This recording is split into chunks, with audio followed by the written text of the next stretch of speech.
আজ সোমবার, আমাদের নিরামিষ, তাই আমরা নিরামিষ রান্না করব। দিয়ে দিচ্ছি একটা তেজপাতা ছিঁড়ে, আর দিয়ে দিচ্ছি শুকনো লঙ্কা, আর হচ্ছে পাঁচফোড়ন। তো ডাল করে রেখেছি। নিরামিষ তরকারিগুলো আমি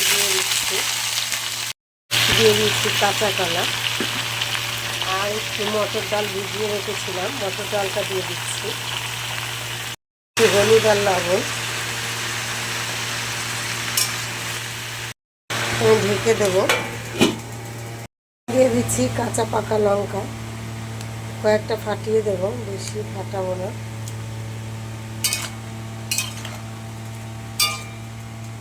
দিয়ে দিচ্ছি একটু জল, একটু সেদ্ধ হবে, ঢেকে দেবো। এসেছে, একটু ভাজা মশলা ছিটিয়ে দেবো।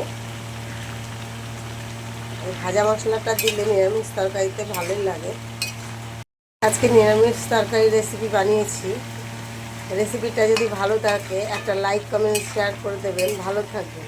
ভিডিওটা দেখার জন্য অসংখ্য ধন্যবাদ। আমার তরকারিটা হয়ে গেছে, নামিয়ে